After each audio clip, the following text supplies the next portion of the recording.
Bismillahirrahmanirrahim. Assalamualaikum warahmatullahi wabarakatuh. Perkenalkan, nama saya Konita Tasnim dengan NIM 210203007 dari Prodi Akuntansi. Di sini saya akan menjelaskan tentang konsep dasar ekonomi Islam. Topik pembahasan yang akan saya jelaskan yang pertama ialah mengenai pengertian ekonomi Islam. Yang kedua, dasar ekonomi Islam. Yang ketiga, prinsip ekonomi Islam. Dan yang terakhir adalah tujuan dari ekonomi Islam. Ekonomi Islam sendiri ialah salah satu jenis sistem ekonomi yang saat ini sangat berkembang di kancah dunia, terutama negara-negara dengan mayoritas penduduknya Muslim, seperti misalnya Arab Saudi maupun Indonesia, yang penerapannya sendiri sebagai sistem dilandaskan pada nilai-nilai Islam yang bersumber dari Al-Quran dan hadis. Pun perkembangannya selama ini diikuti dengan kemunculan pemikiran banyak ahli, terkhusus dari kalangan Muslim yang sangat paham dalam bidang ekonomi Islam ini. Pendapat para ahli pertama yaitu dari Yusuf Qaradawi, yang mengatakan bahwasanya ekonomi Islam adalah ekonomi yang berdasarkan pada ketuhanan. Yang kedua ada dari Andi Bukhari, yang berkata bahwa ekonomi Islam ialah suatu ilmu yang berbagai kemungkinan atau berbagai disiplin ilmunya dalam tugas, luas dan lengkap, serta saling terhubung satu sama lain yang bersumber dari Al-Quran dan Sunnah, serta ilmu-ilmu yang bersikap dan bertindak sesuai logika atau nalar manusia. Yang ketiga ada dari Muhammad Abdul Manan. Dia berkata bahwasanya ekonomi Islam adalah suatu ilmu pengetahuan sosial yang mempelajari ekonomi dari orang-orang yang menganut nilai-nilai syariah. Yang keempat ada Khursyid Ahmad. Dia berkata bahwasanya ekonomi Islam adalah suatu usaha yang berdasarkan sistem untuk memahami masalah-masalah ekonomi dan tingkah laku manusia secara penghubung atau pelengkap dalam cara pandang Islam. Dan yang terakhir ada dari Muhammad Najatullah Siddiqi. Dia berkata bahwasanya ekonomi Islam ialah cara umat Islam dalam menghadapi hal yang berbau ekonomi. Ketika menerapkan ekonomi Islam, umat Muslim memakai Al-Quran, Sunnah, akal, dan pengalamannya yang menjadi acuan. Adapun 3 aspek mendasar dalam ekonomi Islam. Yang pertama ada aspek akidah. Aspek akidah yang berarti dia yang mengatur tentang keyakinan atas keberadaan dan kekuasaan Allah Subhanahu wa taala.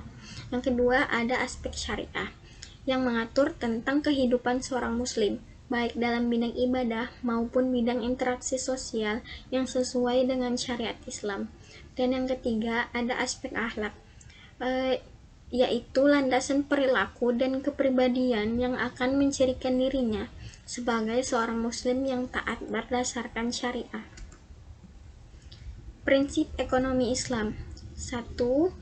Ada kepemilikan multijenis. Yang kedua, kebebasan untuk bergerak atau berusaha. Yang ketiga, ada keadilan sosial. Perilaku Islam dalam bisnis dan ekonomi itu termasuk akhlak dan teori ekonomi Islam. Di dalamnya ada tauhid, adil, nubuwah, khilafah, dan ma'ad. Teori ekonomi Islam. Yang pertama ada tauhid atau keimanan, yaitu keyakinan bahwa tidak sesuatu pun yang layak disembah selain Allah. Dengan ini, manusia menyaksikan bahwa tidak ada pemilik langit, bumi, dan seisinya, melainkan Allah Subhanahu wa Ta'ala. Karena itu, segala aktivitas manusia dalam hubungannya dengan alam dan sumber daya serta manusia atau muamalah dibingkai dengan kerangka hubungan dengan Allah, karena hanya kepadanya lah manusia akan mempertanggungjawabkan segala perbuatan termasuk aktivitas ekonominya.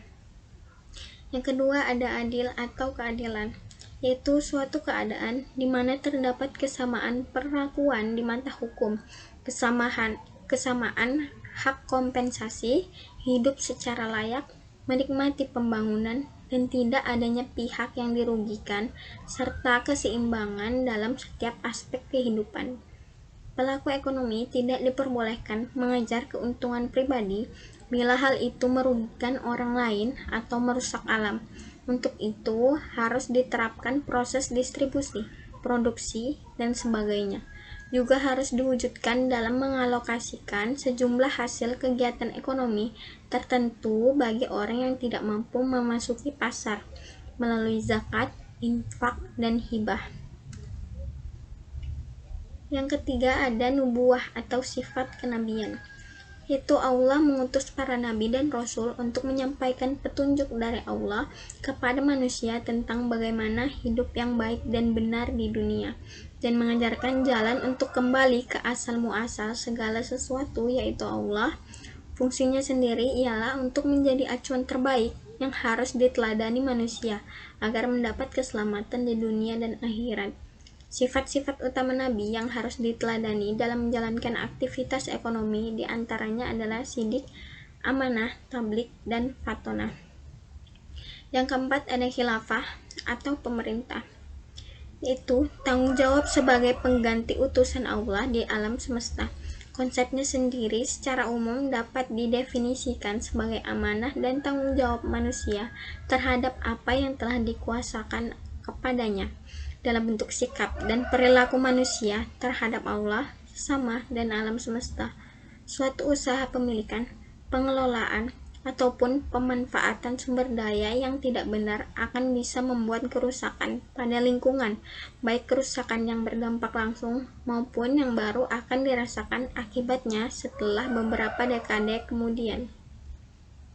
Dan yang terakhir dari teori ekonomi Islam ialah ma'ad atau hasil, yaitu Allah menegaskan bahwasanya manusia diciptakan untuk berjuang dan perjuangannya akan mendapat ganjaran baik di dunia maupun di akhirat.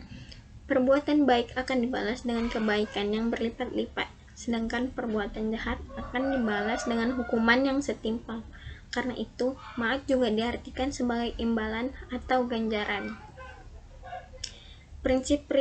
Prinsip-prinsip sistem ekonomi Islam. Yang pertama ada kepemilikan multijenis, yaitu turunan dari nilai tauhid atau adil,